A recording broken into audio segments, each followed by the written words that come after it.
Hello once again, everybody. Hello, Twitch. I am Crewman 44, joined once again tonight by the late 20th century Russian. How you doing tonight, Soviet? Not bad. How you doing? I'm doing pretty good myself. We've got an exciting match for you all tonight. We've got Team Sitting on Warts, also known as Team Yellow, going up against Team Exiles, also known as Team Blue. It's going to be our best of three. And incidentally, Soviet, it's going to be the last best of three of this season for the Gold League, as this is our last regular season game before we do head into playoffs later this week. So if you don't mind, Soviet, really quickly, would you like to lay out the stakes for our teams this evening? Yeah, absolutely. So if Team Yellow wins, they overtake Green for the first seed and will get to choose their opponent in the semifinals. Win or lose, they get a bye in the quarterfinals. For Blue, it's a little bit less exciting. If they win or lose for Team Blue, they will be playing Team Pink in the quarterfinals. So yeah, that's those are the stakes. Yeah, so definitely a lot on the line for both of these squads. Both of these teams, of course, going to be very, very hungry for that victory. And I think we're going to be ready to get into Champ Select pretty shortly here, Soviet, if you'd be so kind as to just let the players know that we are good to go over here on our end. And we can pretty much get right into it here. Do you have the link already? I'll just go ahead and transition over. What are you expecting from this draft phase here, Soviet? We did a little bit of casting for Team Exiles last week. Aaron, if I recall correctly, looked especially fearsome on the set, and Nighthawk tended to favor the Volibear. But what are your thoughts here? Those are two of their, I think, the most played. So it wouldn't surprise me if they were banned, and if they're not banned, obviously picked. I'm not really familiar with Team Exiles bot lane at all, which is unusual for me because that's those are the people I'm always interested in. But yeah, I know that Arrow likes his mages, so I think he played Cassiopeia last week. He did. And here's this. And here's the set ban, and along with the Aatrox targeting out Aaron Omnivamp. Yeah, I think it makes a lot of sense. Aaron was definitely doing a whole lot of work for Team Exiles last week, so I think targeting him during the draft is not a bad strategy at all. We do also, if you, I'm surprised you don't remember, Soviet. Young Shaq's pulling out the Poppy support. You don't know. True. Yeah, you said you don't know anything about the bot lane. We know he plays Poppy support, man. I watch so many games, man. I forget. Yeah, I mean, so that, we should look out for that. It's Shaq's most played by far, I do believe, is the Poppy. So, it would not actually surprise me that much to see him go for the Poppy support again. I actually don't remember. I think they won that game with the Poppy support. Do you remember? Pretty sure they did. Yeah, I'm pretty sure that was the they did. series against Gaming Club Aqua. Yeah, they definitely. I'm pretty sure they won that series 2-0 on the side of Team Exiles. Yep. Yeah, I definitely like banning Trist. I think you should ban Trist on red side basically every game. Really? There's a lot of pretty strong marksmen right now, man. What about Varus? Well, she can go mid too. Like the fact that she can go mid also is I think what puts her. What about Lucian? Class above. Lucian could flex for both. I'm less worried about Lucian, to be honest. He has maybe a little bit of a lower I'm less afraid of him in the late game than the Tristana, perhaps, does the Lucian. But there's the Volibear, potentially going to get locked in for Nighthawk there. I think that makes a whole lot of sense. Maybe the Poppy here for their second pick. What do you think, Soviet?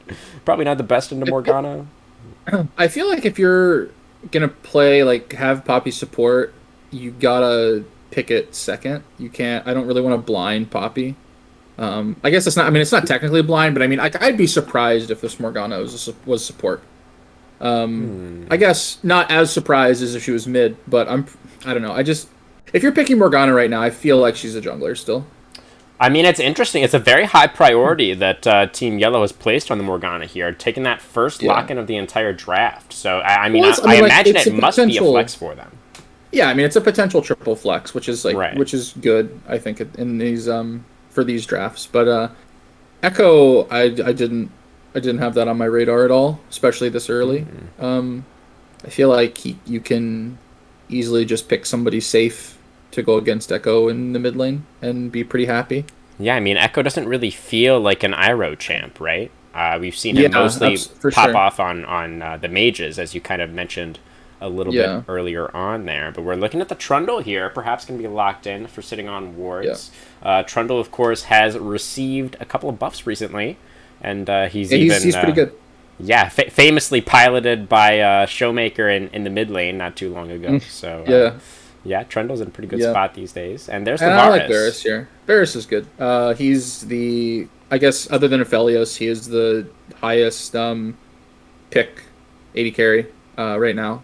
He's pretty good with Morgana. Has a lot of reasonable amount of poke. Yeah. Um, especially if you want to go lethality. I like taking Varus. Varus is good. Yep, absolutely. Tend to agree with you there, Soviet. Varus is pretty good. Not a bad champion Typically, at I would all. like him with Thresh or Tom Kench, but I mean you can. I mean you have the spell shield, so you have a little bit of safety too. And Karma. Karma is interesting here. Again, like this It's could easily be interesting, top isn't it? as Yes. well. So they have But locked like in both Karma and Echo. Makes me feel like yeah. Echo is perhaps. Do you think they would flex Echo into the jungle and give Aaron the volley bear? Is that a possibility? I mean, yes, it's a possibility, but I would not not if Nighthawk's your jungler. Like I think if you have Volibear and you have Nighthawk on your team, he's gonna take the Volibear. Okay, well, we will see if that does end up coming through here. We're into the second phase of bans. Thus far, Oriana has been banned away from decomposition. Yeah, and that makes sense. I mean, she's a safe option that you can pick into Echo. So Yeah. Clearly, the side of Team Exiles does not believe that the Morgana will be going mid lane, which I think is right, a reasonably safe yeah, assumption of to course. make. The I other think so option, of too. course, would be to ban out some top laners if, of course, we assume that the Trundle is going into the jungle position, which is also Yeah, not guaranteed. that's true. Yeah, it's like I mean, he's probably like 80% jungle. Just like I think that Morgana is. Well, I guess Morgana B1 I would say is 80% jungle. With like But obviously they have with the flex Trundle. option, but like but yeah, well yeah, and then once you have the Trundle, then it's Morgana support. You have to imagine, Sure. which is probably why they take the Karma. They probably don't pick Karma if they don't, if for sure think that Morgana is going to be the support. Well, we've gotten through the rest of the bans here, guys. We've had Renekton and Gwen banned away on the side of sitting on wards. They don't want to see either of those champions going into the hands of Aaron. And we have the Yeah, LeBlanc, so a continued mid lane focus for the second phase yeah. bans here from Blue Team. Four bans against Aaron. Again, I think that's a pretty good. So if you just flex the Volibear Yeah, top here, then that's just like right. all those bans wasted. Like that would be Yeah, huge. yeah. I like Jinx here. Jinx is also one of the another really strong, like S tier 80 carries. Usually with Thresh, I feel like if one of these two supports were Thresh, I would, I'd be celebrating. But Karma's good. Karma's good with with an immobile hyper carry too. You can speed him up, and you're gonna be building. She's a good like Mikhail's buyer, so you can keep your 80 carries safe. Oh man, and I Huh. hope this. God, I want this Graves to be mid so bad. He very well could be. Still a very flexible draft here for the side of team sitting on Yeah, wards. We're I mean gonna. technically all four of their champions can be played, in more than one lane. Well, I think you're pushing it a little bit with the Varus there, but Well, I mean, I'll and give you the Tom. technically. Oh wow. Okay. Okay, Wow. so Okay. what they've got a So pretty nice front line there with the Trundle Tom Kench, and they've yeah, got two ADCs. Although Grace, of course, is yeah. very I mean, short even range. Graves can get in there too with his passive. Like he's Sure, pretty tanky. sure, yeah. And what do we have here? We're looking for what I would think would be a top laner for Aaron. Possibly. But they could go a number of different directions here. It looks like it will indeed be the top laner picked last year. So it's going to be the Camille into probably the Tom Kench. Maybe? What do you think, Soviet? Who's going top lane for sitting on wards? Is it Tom Kench? Is it Trundle? Is it Graves? Soviet? Are you alive? I'm here. Oh. You're just, Is it?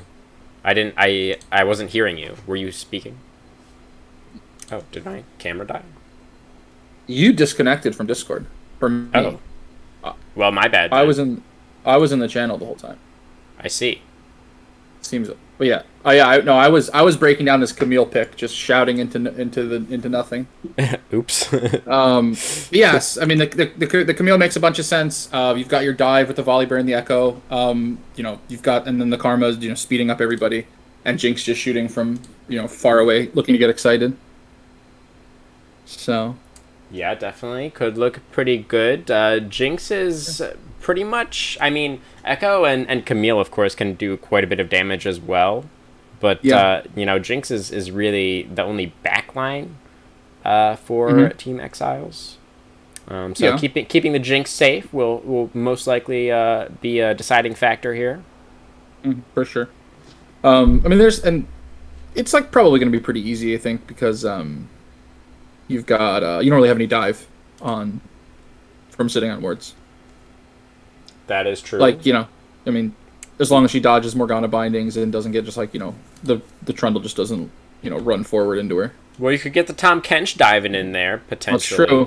That's true. Yeah, I mean if he gets to be level 13 and getting max his W, which is what you do second, the range is actually crazy. On the Abyssal dive. From this new Tom Kench. I've actually been playing him a lot. I've been playing some normals with some friends, and queuing flex. And I get when I get top, I've been playing Tom, and he's actually he's just unkillable. Unless you just are trolling, you just can't remove him from the lane. He's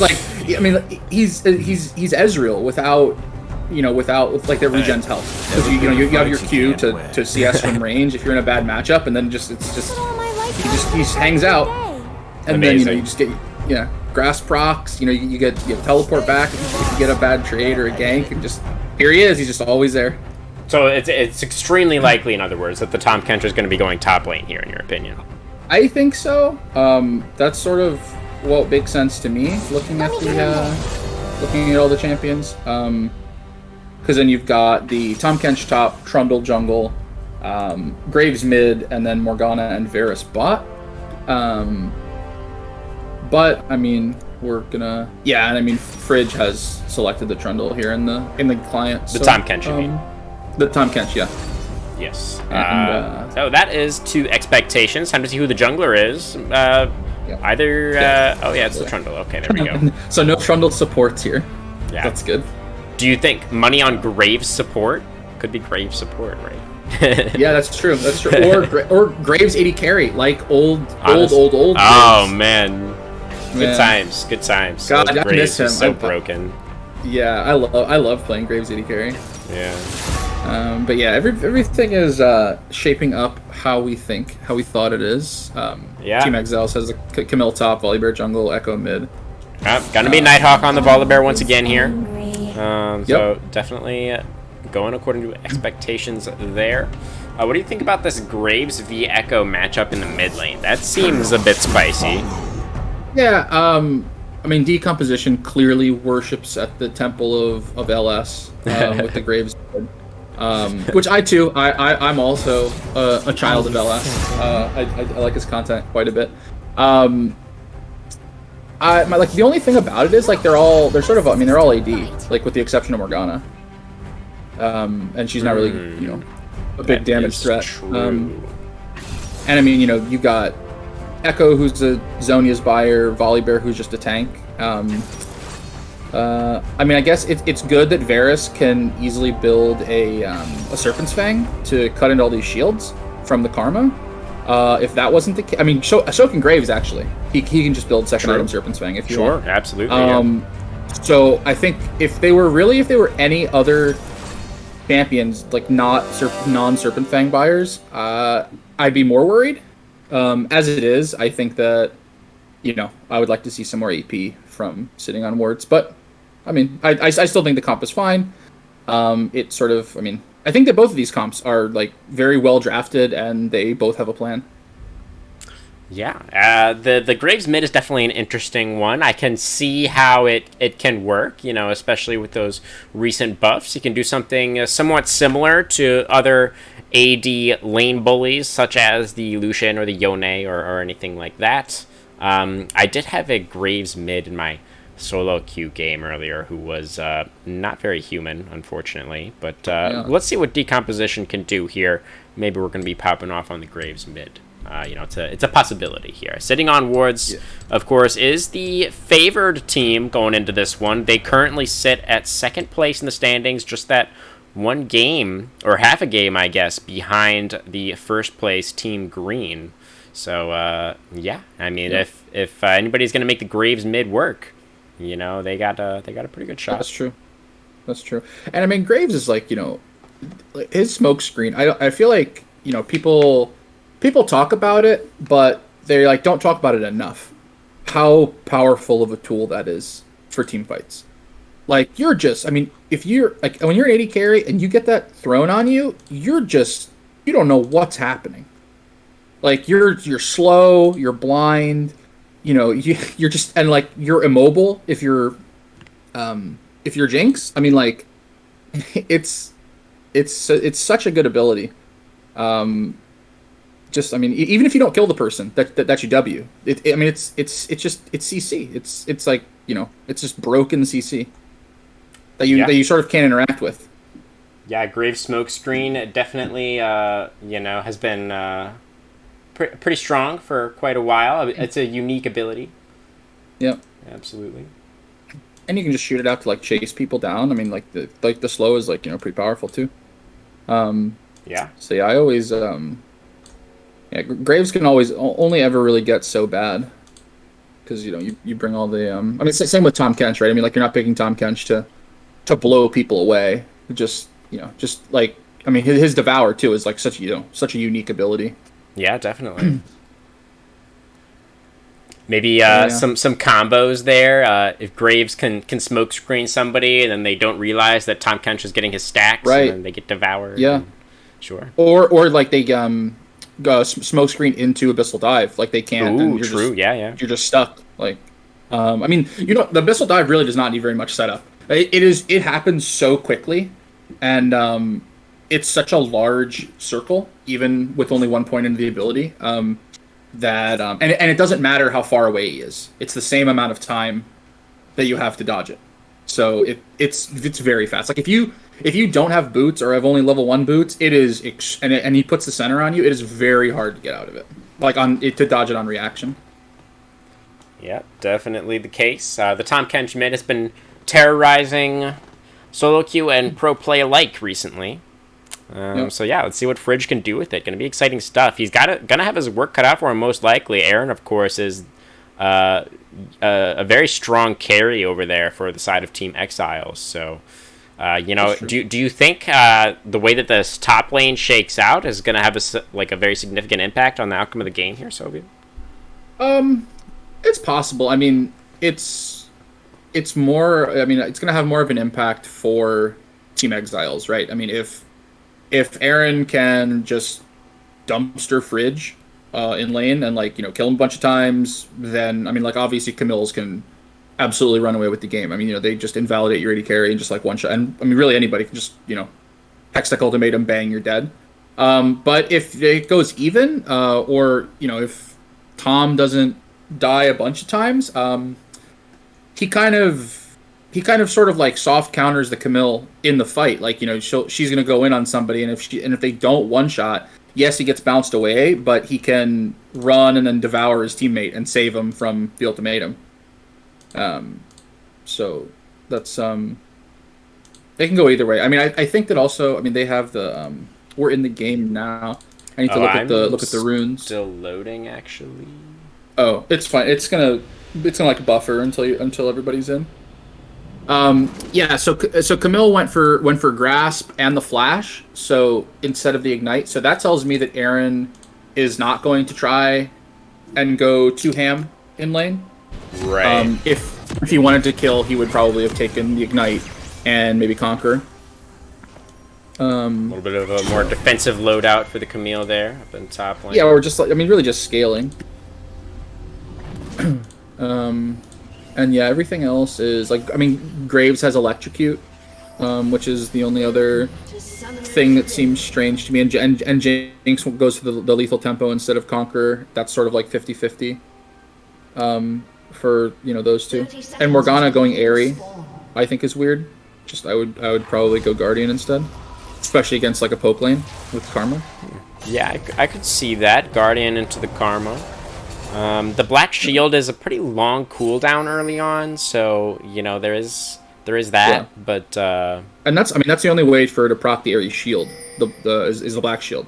So like you're not getting. I mean, it's Airy, like, you know, Airy for damage is like not. I mean, like, even if you really just are, you know, against Guardian and Morgana, I mean, like the Comet is just so good. You pop your Tormented Soil and then it's actually just a lot of damage in lane. Very true. We will see what that bot lane ends up looking like. Mercurial and Shax are not necessarily the strongest part of their team, but you know, we've seen them pop off once or twice in the past there. Yeah, and I've only ever seen Shax play. I mean, admittedly, it's 2 or 3 games, but I've only seen him play Engage Tanks. I've not seen him on an Enchanter yet, so we'll see how he does. We'll see if that happens. Yeah. And Morgana went binding level 1, so maybe looking for something. Actually connects it. That's the first binding landing. Karma already down to about 50%. Not a great start for Shax there. Yeah. Bit of an even trade onto the Varus, though, so I don't think it's the end of the world. That is true. Cheta ate some return damage there. Yeah. Now, both junglers. Weird. Yeah, that's definitely not a very aggressive option if you're trying to harass them early on with the Karma. Yeah. You know, it's not going to be doing any work for you, really, as the Jinx does get hit by a binding. Mars is only up against a level 1 Varus right now, so gonna be okay for the time being. As Cheta is just continuing to eat this poke damage, the Varus is getting pretty low down here. Jinx is not feeling amazing either, but yeah, I mean, both AD carries eating a lot of these skill shots. Yeah. I mean, the Jinx is going to be more healthy. Yeah, and that's another thing. You can just get to use the W to get away from ganks. It's just so good. Yeah, Fridge looked like he was maybe in a little bit of trouble for a second there, but just diving right back towards his tower. No problem at all for the Catfish. Yeah, and I mean, after the changes, like people are still getting used to the changes. It's still, you know, relatively new, the Tahm Kench rework. You think of his old the old Abyssal Voyage, like it was like slow and clunky, like it was like huge wind up time. This one is fast. Like I mean, even stopping him before he dives down is like you have to be like almost expecting it. It happens quickly. Yeah. That was a nice little collapse there from Decomposition, getting the lane priority on the Graves, moving over into the topside river, and allowing his jungler to secure that Scuttle Crab. But they will just be trading it off for the bottom side as Nighthawk makes his way down there. Looks like Agassiz at Morgana is hanging around that river brush to try and spot out. Yeah, it's another binding connecting. Shax's eating a lot of damage there. That's a good arrow from Mars. Nighthawk is here now, and Morgana is on the wrong side of the rift. Oh, yeah. Cheta taken down for first blood there, and Mars is the one to claim it. Meanwhile, in top lane, 2v1 Aaron in some trouble here. Going with the sweep, getting a little bit of HP back. Will be able to escape underneath his tower. But that's an early advantage for Team Exile. Oh, that's another binding connecting. Karma going to get very, very low here. Going to be able to survive, though. Early advantage for Team Exiles. Nicely played by Nighthawk. Yep, and I mean, lucky for Aaron that he has Flash. I know there's Camilles out there that just don't want to take that summoner for some reason. It's just so good, right? Like, you know, Usually 10 people every game take it, and people just volunteer to not sometimes. It's weird. I mean, the reason to take Ignite would be if you feel like you're going to kill your lane opponent a bunch of times, like early on in the game, right? And like, that's not going to work against Tom Kench, so obviously you would take Flash in this situation. But yeah, I like it. I just like to give people a hard time that don't take Flash. Right. It's just so good. Like, Flash is just so good. Yeah, I mean, I don't think anybody would really argue with you there. We do have the first dragon alive on the map right now. We're looking at an ocean dragon first up tonight. Nobody making moves towards that yet. Do you think one of these teams has a significant scaling advantage if we go late Soviet? I think Exiles does with the Karma and the Jinx, and the Grasp with Camille. I just think, I mean, they might not have like just the raw numbers in their favor necessarily across the board, but I think the just like the tools that they have are gonna scale better. I mean, Graves is no slouch either, but yeah, I think. I mean, the damage, okay. Decomposition getting engaged on a little bit here. Did get the quick draw off of cooldown just in time there to dash out of the parallel convergence from the Echo. And here's Volibear. Nighthawk, once again, flashing in, gets the stun onto Agassi. Now Agassi flashing away, staying alive, but dang, Cheetah, he doesn't have that summoner spell anymore. Flash is so good, Soviet, and Varus didn't have it. He has gone down for the second time this game. True, yeah. Jinx flashing and not getting the kill, I think is going to... Mercurial is going to be upset with that. I really don't think he needed to flash anyway. I just think you just take the assist and save your flash. Flash is so good on Jinx. Just, I mean, another champion that just Flash is really good on. It's just weird. Sure, yeah. That's, wild. Mercurial not able to get the kill that time around, but, his KD is in a pretty alright place overall, thus far. Absolutely, yeah. And he has rotated over towards the Dragon here, so it's going to be Team Exiles trying to go for this neutral. Yeah, and I think they have it. They see the Graves. Trundle doesn't look like he's at all interested in, the pry on the bot, so it's gonna be an easy ocean. And they're just super far ahead. Yeah, the bot lane is feeling pretty good. The CS is even so far, so I don't think the goal is that. Okay, Nighthawk getting collapsed on a little bit here. There's the end of the line, or the Graves' ultimate collateral damage gets him low, and then the flash chomp from Javi finishes off that kill. So that's going to be Nighthawk's first death this game, and it's going to be the Trundle moving now towards bottom side. And reports Jax just took 2 CS from this Jinx. We don't like that. Jinx seems very upset about it. That's some good damage onto the Echo there from decomposition.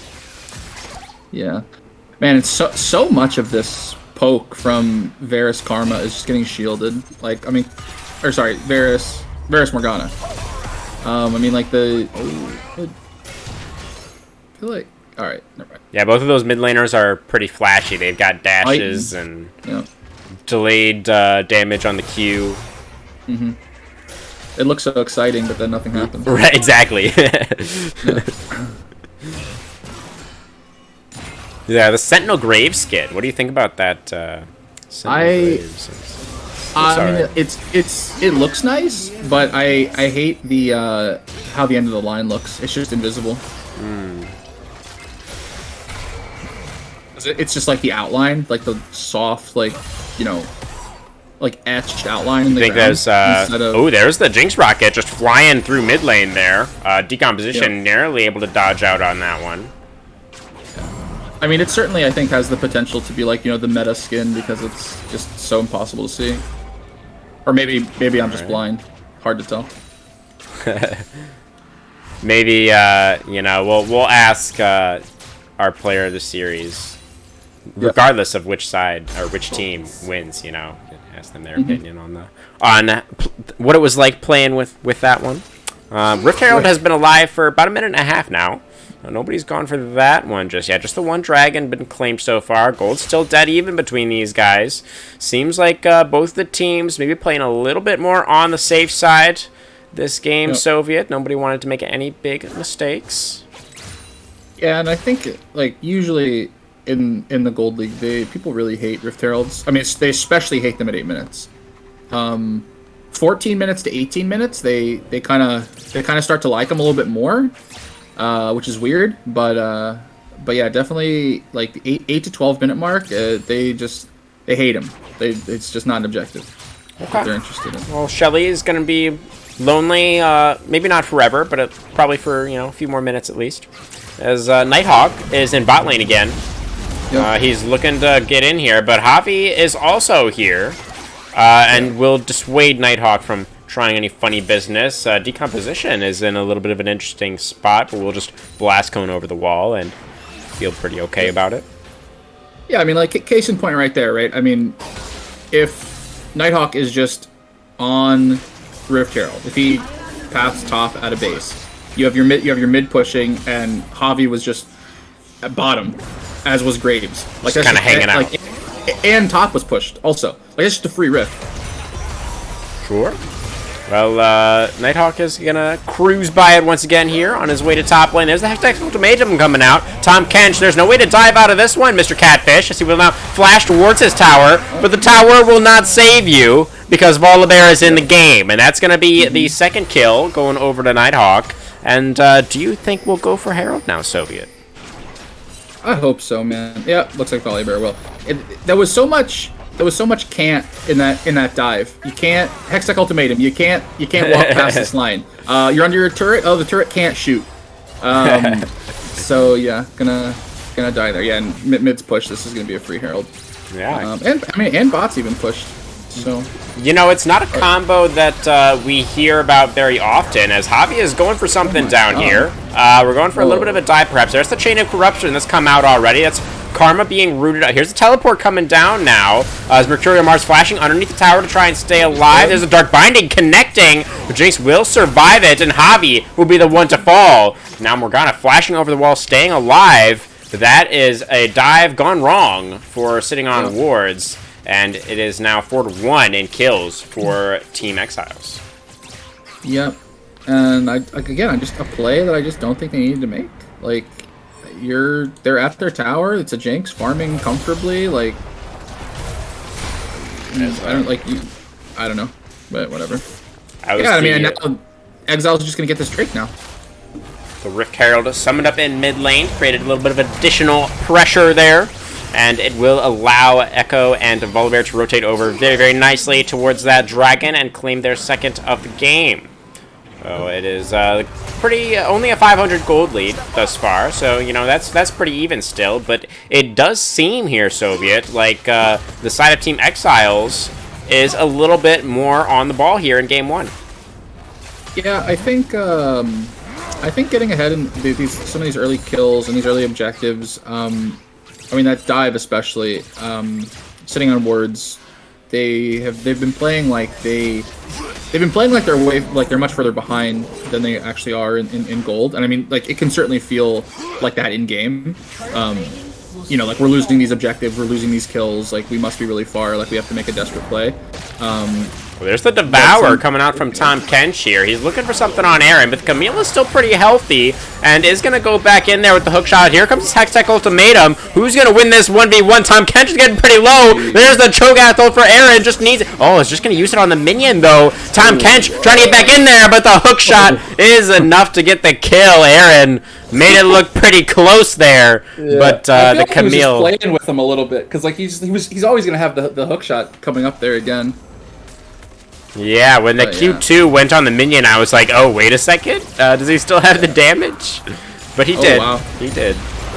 And just the Chain of Corruption coming... Oh, just getting absolutely popped there, yeah. And now the Binding is going to land underneath the tower here. There's the Karma poke, doing some Comet connecting onto Cheddar there, forcing him away from the tower.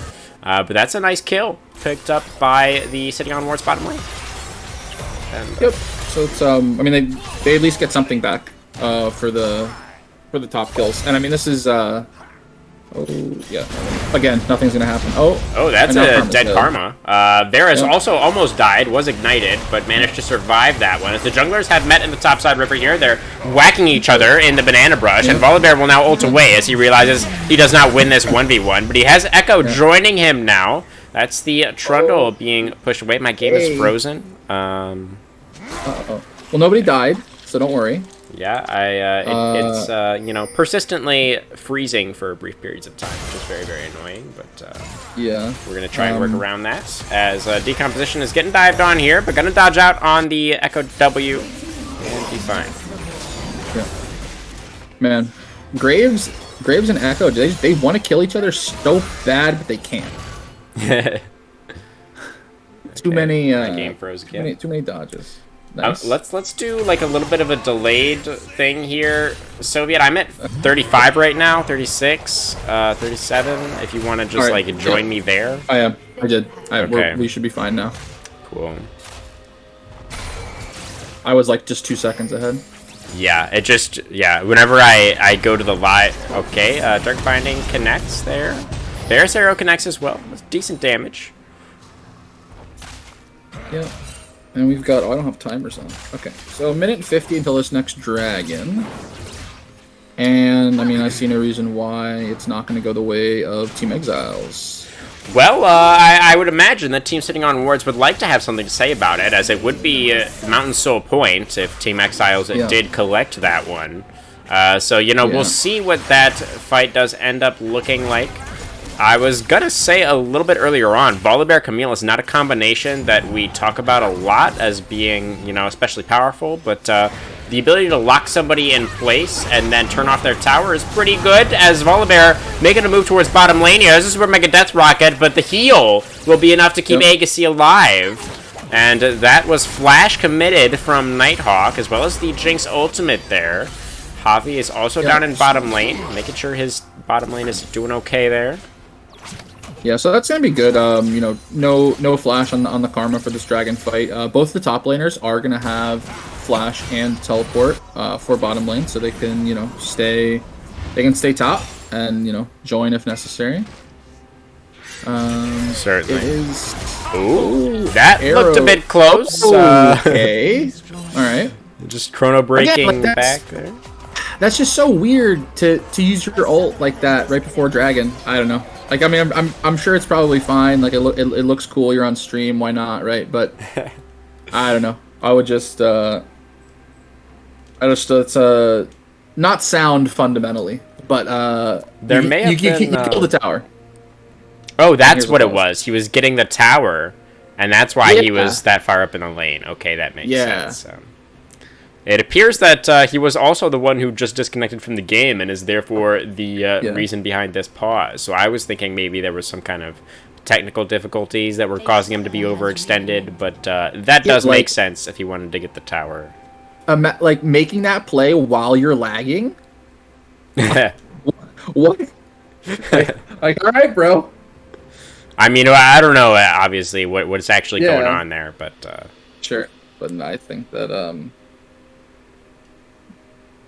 all the R's, so we should be getting on pause maybe soon. Yeah. Oh, Nighthawk's on pause the game here. And we're going to have that super cool freeze. Yeah, going to be very, very cool. It's going to give us a second to discuss what this dragon setup is kind of looking like here. It is spawning in about 20 seconds. Karma is currently in the bottom side river, but we'll have to vacate the area as Team Sitting on Wards moves in. So Volibear completed Sunder, so they have double Sunder, Team Exiles, and kind of weird that Trundle has not gone for Sunder. He's gone for Frozen Fist, as we're in the pause time. Yep, right. And now we're back. I'm not. Oh. 17, 47, 48, 49. Somehow I was just 4 seconds in the future again. Yeah, no, my game keeps freezing, so it's, Alright. So we're all here now. It was all good. Yeah, both top laners have teleport. Like I said, they could be here whenever they want. Well, Tom is actually just walking down. He is. I think he's bad. Well, it's gonna mean he does not have to use the TP, which is and it's just dead. Yeah, you're right. I guess Team Exiles decided not to contest this one. They just want Camille to have some free time to split up there in top lane, and yeah, that was the call.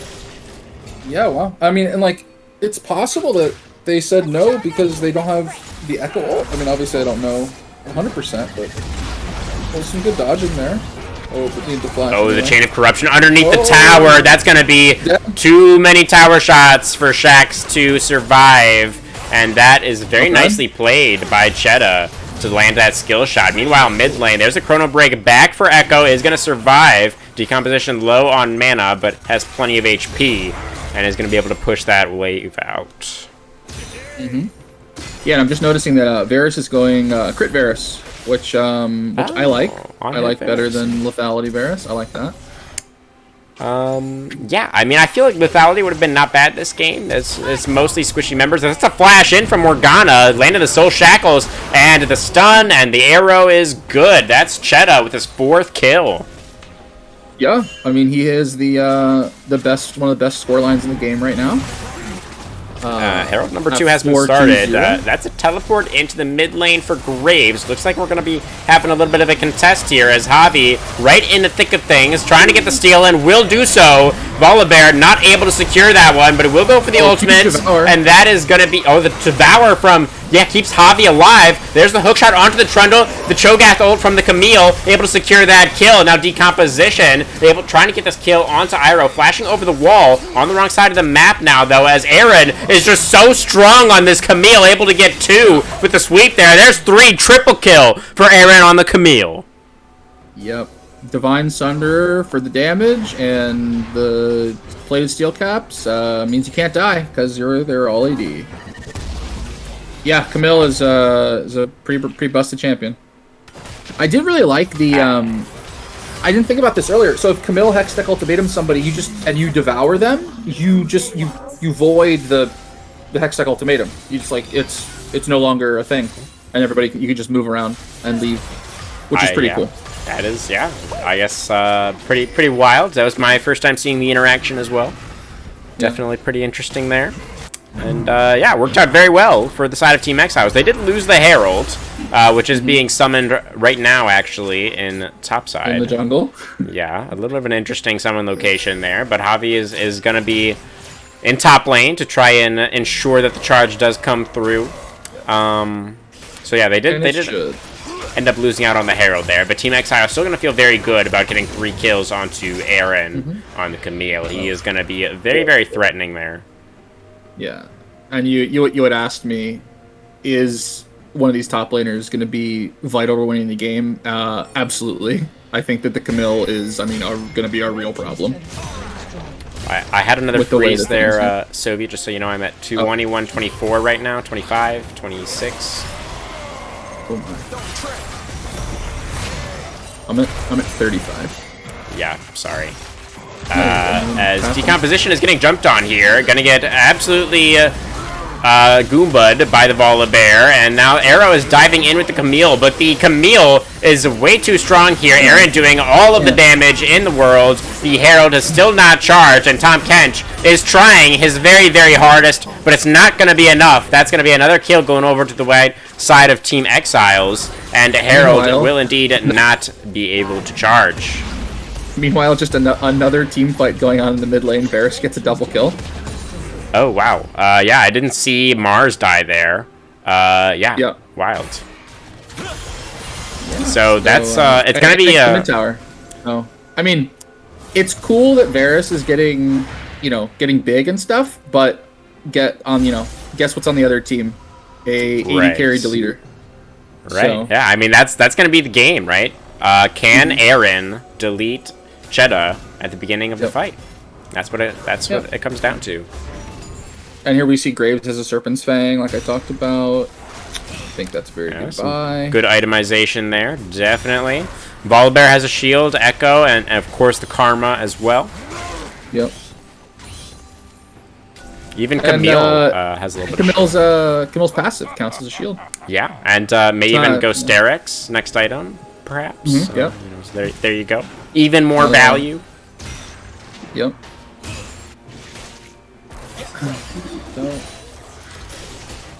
It's weird. I don't think I've ever seen Graves get Merc trades before. But I mean, I think it's right. It might be right here. Yeah, I think it's pretty reasonable. It's fine. It's just weird to see that. Because he gets armor passively, right? So, okay, Aaron is going in there. Has the Icicle Ultimatum straight onto the Trundle, and Trundle will just get absolutely deleted at the beginning of this one. Mars trying to get out some rockets on the retreating members of Team Yellow. And that is going to be river control for the side of Team Exiles, trying to put themselves on Soul Point here. That's a good binding onto the Echo, but still has his ultimate available, so should be able to live on. Definitely a clencher for Iroh there, but he is able to survive. That's a flash forward. Cheto able to get his 7th kill of the game. The piercing arrow is good there. Nicely done from the yellow AD carry. And Volibear is not in a great spot here on the wrong side of the map. Gonna get pinned in here. Smokescreen lands. There's the slow.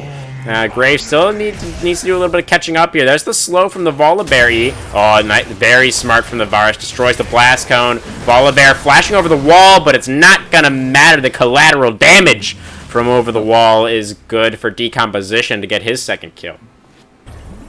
Yeah, I think that all told, though, Exiles is happy to get the... okay, because, I mean, it's still just a... Well, I guess it's a 1-for-2, but you get Dragon, so it's a pretty even exchange overall. Yeah, definitely, and Nighthawk was able to delay for quite a while there. It's not going to stop Team Yellow from starting up this Baron, as I thought it might, but they are going to do it anyway. They have all 5 members in the area here. It looks like that Team Exiles know what's going on here, but they don't have very many members in the area, and Baron is just gone. It has been taken by Team Sitting on Wards, and Team Exiles don't really seem to have a whole lot to say about it. And yeah, it's just going to be an easy retreat.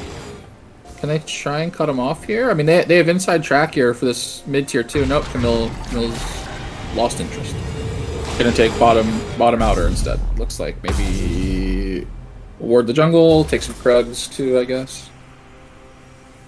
No Krugs. Okay, good. No Krugs today. Good.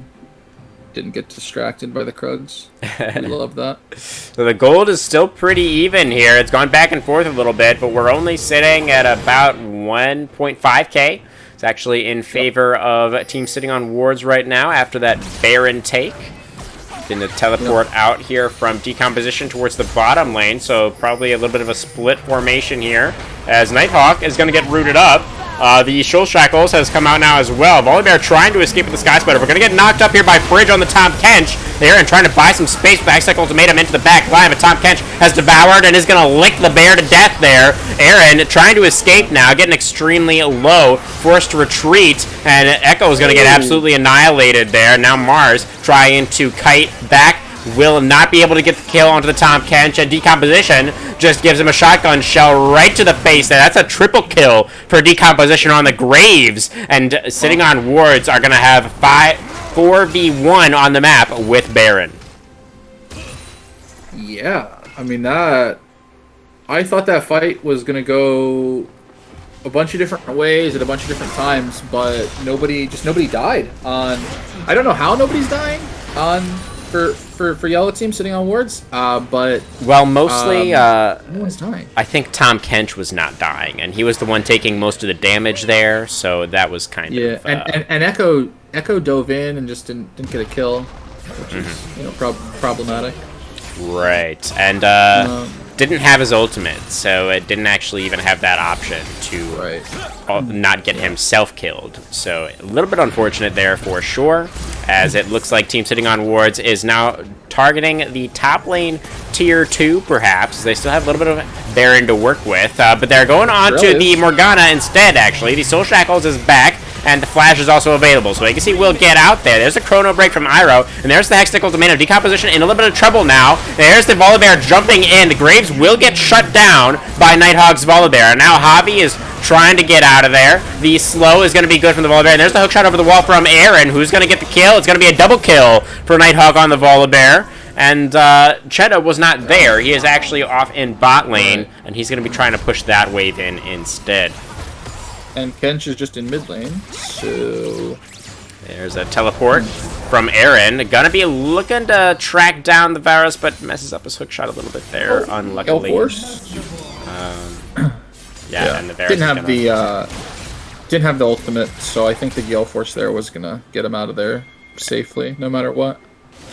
Yeah, good from Cheddar. Get himself out of there. So 30 seconds for this dragon, which is very important for the Exiles. Obviously, souls are nice, and for the Volibear, for the Camille, all this giant shield. Although I guess that's another thing. Graves itemizing for the future, right? This Serpent's Fang. That is true. Against, if the plan is to give Mountain Soul, then Serpent's Fang is good. Yeah, that's it's all about the Serpent's Fang value, right? Like that's really the win condition for Team Yellow and here. Hidden value. If you're already doing something and then finding this extra hidden value in it is always nice. Oh, that's a nice pillar to knock the Karma back. There's a Super Mega Death Rocket very, very early, and we're looking at some pretty full HP bars, so that's not going to do very much. Camille is off on a little bit of a flank here. Aaron is going to try and find himself a priority target to jump on, but he's going to get spotted out here. That's some good damage coming out from decomposition. Aaron is down to about 1/3 HP, so that flank didn't really work out. And Javi trying to clear out some vision in the Dragon Pit here. Both teams still just posturing in the river here, Soviets. The fight has not broken out just yet, but could at any moment here. Camille is trying to lifesteal on the wave here, so she's a little bit far away. Oh, there's the Chain of Corruption connecting onto the Karma. Shax is going to be the first casualty here. Nighthawk jumping in, trying to cover for his support, but it's not going to work. That's a shutdown. Going over to decomposition. The red team is getting completely annihilated here. Aaron wasn't here at the start, and Aaron probably shouldn't even be here at the end either, because it's not going to work out for him. He's going to get knocked up by the pillar, but able to dash to the other side of it. Tom Kent, Fridge, just diving onto the carries here. Tom Kent is completely unkillable, and the rest of the team will be able to take out Aaron on the other side of the fight here. That is 4 unanswered for team sitting on wards, and they're going to be able to prevent that Mountain Soul from coming through. Yeah, and that's something I forgot to mention about the Tom Kench. Like, it really doesn't matter if you kill him a bunch of times. He is just going to be just a giant, stupid, annoying blob in these team fights that, you got to, waste time just hitting. And, he's got he scales with size. Like, his tongue gets longer the larger his character model is. So, he just wants items. And he has the chains, too, so people, reduces the tenacity against him. Just the slows are really, really good. I wonder who he has the chains on. It's gotta be their AD carry, right? No, I can't. It could be Aaron. I wouldn't be surprised if it was on the Camille. Yeah, it might be. I can't tell if it... Hold on. Oh, no, that's his team. So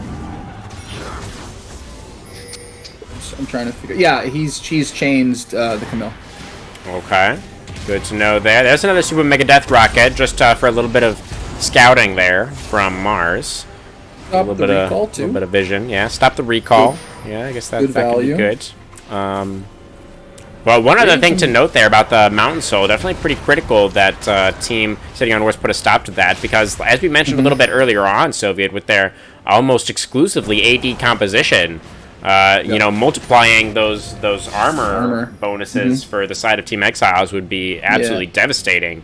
I don't even with extreme value from the Serpent's Fang, that's still a lot of armor. Yeah, and now that the game is kind of going in sitting on Ward's favor, they have a lot more room in their dragon inventory for Mountain Drakes, and they have 2 tanks, as opposed to Exiles only have the one, the Volibear, so they're getting extra value, and the Graves passive is also getting multiplied. Yeah. So a bunch of Mountain Dragons is even better for sitting on wards. Some additional resistance stackers for Team Yellow there, as a nice Chain of Corruption is going to be more than enough to secure the kill onto the Echo there. Iroh didn't even know what hit him, just got absolutely destroyed. Yeah, a strange build for Iroh too. I'm not really sure why this death cap is Oh, we're looking at Baron here. Baron is down to 50% HP. Team sitting on wards. Looking to get their second Baron of the game here. Nighthawk is in the area. Has a blast cone to potentially get over the wall. Trundle was able to win the 50-50 last time, and we will get it again. The Dark Binding from Morgana will prevent any aspirations the Nighthawk may have had to try and get into the pit there. And that is going to be Baron number 2 for sitting on wards, sitting on about a 6,000 gold lead at this point, Soviet. And the Camille has been thoroughly stopped by the Tahm Kench in the side lane. Just nullified. Like I didn't know that it would go like this. I figured when the Camille was 501 or whatever, I thought Aaron can't even get back to his base. Fridge is just walking him down. He's preventing the Camille from trying to defend the Nexus. Nexus is under fire here. The rest of Team Exiles has nothing to say about this. That's going to be game 1 for Team Yellow, trying to make their way into that first place spot. Wow. Yeah, I mean, and the game just sort of like unceremoniously ends. Like there's no fight. They just get shared and they just sort of walk into the base. The directed camera was on Camille and Tahm Kench hitting each other for so long. Yeah, and then the Nexus just exploded. It's like, what? Oh, okay. Sure. Yeah. Yeah, pretty much. Yeah, wow. Let's take a look at those damage charts. Guess I will really quick. I have the wow, Grave was doing the most. That I guess that makes sense. He gets in there. Does I mean just sitting on wards just doing so much damage. I mean, man, look at this Kench damage though. Yeah. Actually, like, I mean, Tahm Kench is like, pretty ludicrous. Almost. Wait, did he have more than Jinx? Oh, he almost had more than close, Jinx. It was right? very like, close. Has more than Echo. Was exactly 100 damage behind Jinx. Yeah. That Echo, I don't know. The Echo, I mean, that Echo, not why they lost or anything, but it really felt like Iroh wasn't as comfortable on it. I think we could. Yeah, agree just on that. having a couple of strange ultimates, couple of had the death cap third instead of the Zonias versus the full armor team or the full AD team. Right. Yeah, I agree. That itemization is perhaps a bit questionable. But yeah, I mean, the Camille. I mean, obviously, like they could rebound here. It's not like it's like series over or anything. Of course. But yeah, let me get you an invite here to the game.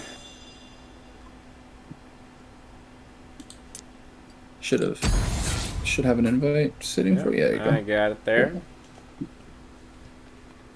We're gonna need a new draft link as well, correct? Yes. I think. Oh, it's I have it. I will send it your way. All right.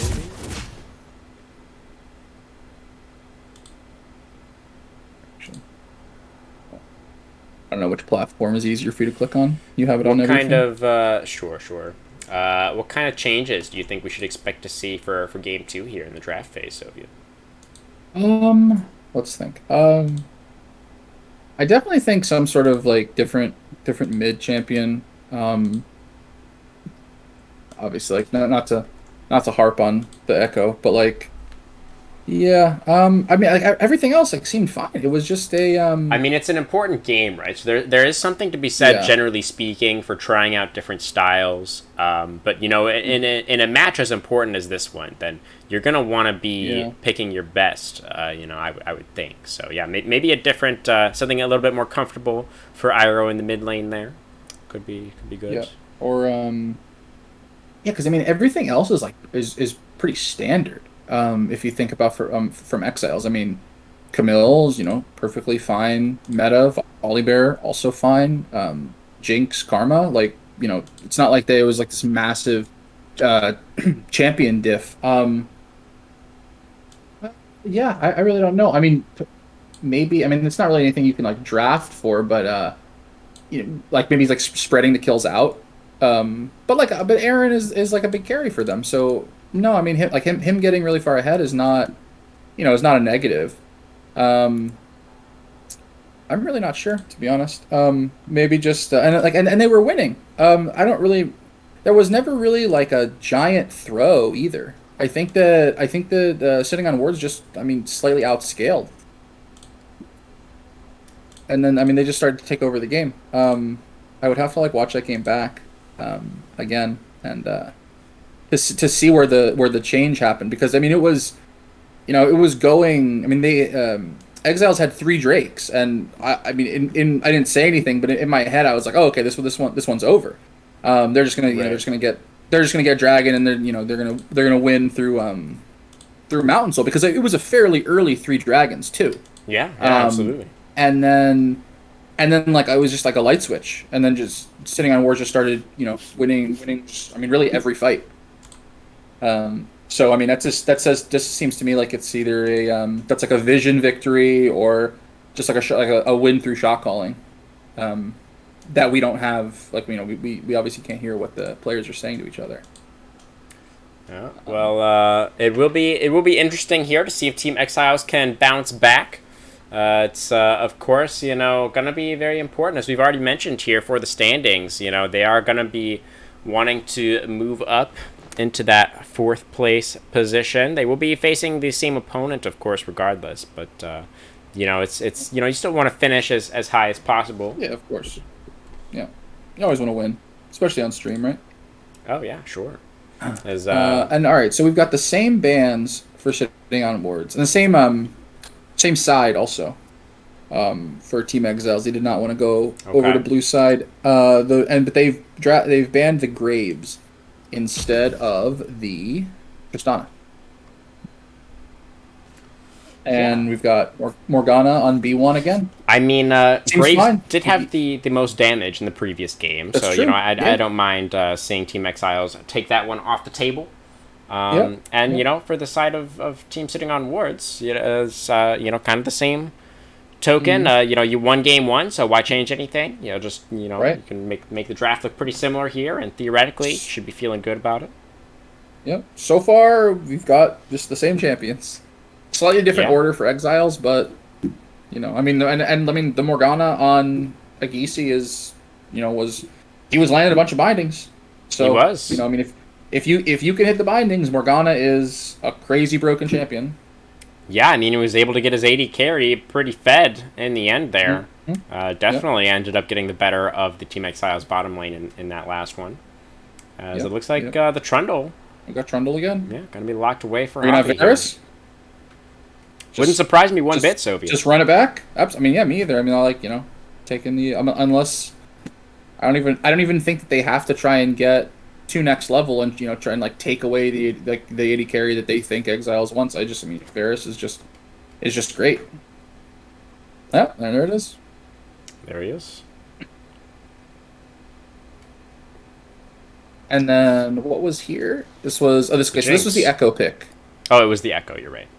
Yeah. So I do think we are going to get a different draft here. I do not think that we're going to find Echo for R3 here. Lyro has not been really targeted at all with these bans here, so has everything available still. Does not see what decomposition will be playing, AD, of course, but 1-0. Wow, interesting. The Kindred. Okay, so the last time we saw Kindred in the Team Gap League here, Soviet, it was played in the ADC position. And and it seems like it's headed there again.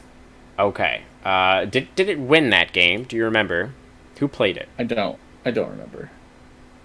I don't remember. Was it Mars? That game? I feel like it actually might have been Mars who played it last time as well. Yeah, it's possible. I remember complaining about it a lot. Sure. But that doesn't have any bearing whether it won or lost, because I'll complain about anything. Right. Yeah. So, but yeah, I mean, hopefully, hopefully for Team Exile's sake, they do good with Kindred. They did remove the Tom Kench and sitting on wards to ban the Camille. So those are going to be the top lane is going to be completely different. And Diana. Okay, so we have 3 junglers for Team Exiles. Right. Yeah, I mean, the Diana could flex mid. They could all flex, right? So, sure, of course. We're going to have... it's kind of the opposite story from what we saw from sitting on wards last time, where we didn't really know where any of their champions were going. We have a better idea, because they're just picking the same champions as last game, and, probably the same people piloting them. But, yeah, definitely an interesting look here with the Kindred Diana. All right. So yeah, so these last two champions are both going to be new because Tom Kench and the Graves both banned. I mean, Malphite is just it's just an older version of Tom Kench. Just this giant tank that does like a sneaky amount of damage. All right. So according to chat here, Diana is actually Kale. We had a drafting error. Sure. I guess that's fine. That's going through is my understanding. So yeah, sounds good. In that case, I like it a lot better for Team Exiles. All right, interesting. So the Kale is better there. So we have okay, and then Xerath mid, I guess. All right, so we have some significantly more magic damage for sitting on wards this time around. Yeah. The side of Team Exiles doesn't have necessarily a comp that's any tankier than what they were running before. But yeah, okay, that's the Gwen locked away as the last pick there for Team Exiles. So probably going to be Kale mid, Gwen top, Kindred bot is I guess what we're probably looking at there. Yeah, and I really like Gwen into this team here. You can use her wind wall to Varus, right? His Q, his ultimate. The Morgana binding can't hit it. So I think and Gwen is also a ludicrously high power level champion. So I think that the Gwen is actually a great pick. Yeah, I mean it's pretty powerful these days. Absolutely. Yeah. So we'll see if what Aaron is able to do with this.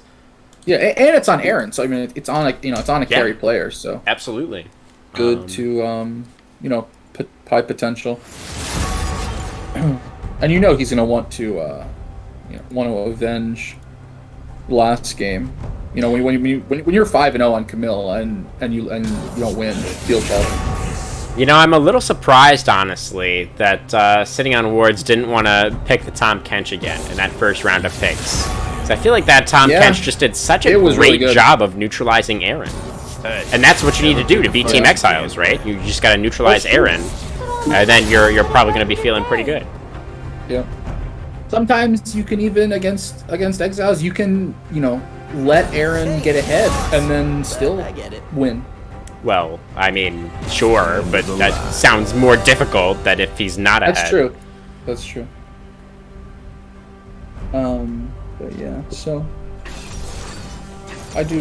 Let's see. Yep, everything's going in Champion Select as we thought it was going to be in terms of positions for the champions. Yeah, so I don't know. I think that after seeing the first game, I think that there's no reason to not give the slight advantage to Sitting on Wards. They've got 3 of the same champions, and I guess potentially Xerath can have some trouble with Diana. He's an assassin versus one of the more immobile control mages. So that might be something. But again, an assassin-y guy for Iroh is, unless I'm just wrong, and he doesn't play control mages.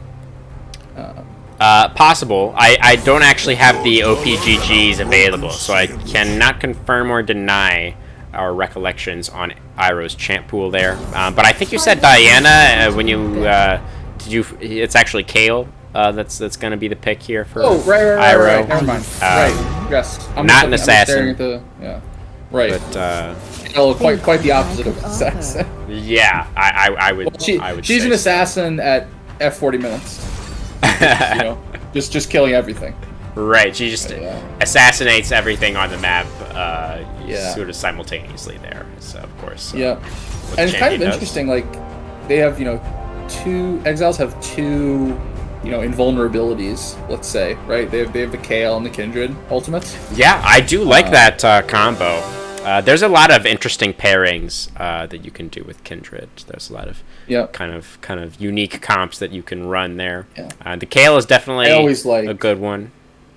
Yeah, I always like with Kindred if you play, really with or against. If you if a kindred is in the game, anybody that can displace the enemy. Oh, So it's yeah. like, you get inside of the circle and you think you're okay, and then suddenly a Gragas ultimate, and then you just kill them as they Yeah, fly out. Gragas is one of the best there. Tristana is also very, very Yep. effective, as well as Urgot. If you're playing Urgot, you can actually ult somebody who's standing on the Kindred ultimate, and Oh, if they're sure. low enough, you can actually pull them off of it and execute Yep. them.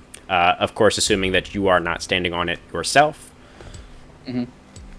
That would be that'd be pretty funny.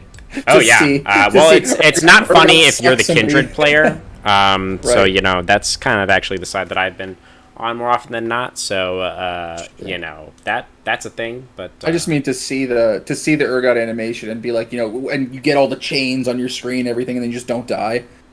yeah, Because I mean, it's like a very like it's a very like aggressive ultimate. Like, It is. when you actually get Yeah. pulled in, and then it's like, oh, suddenly I'm just not dead. Very cool. sure. Yeah.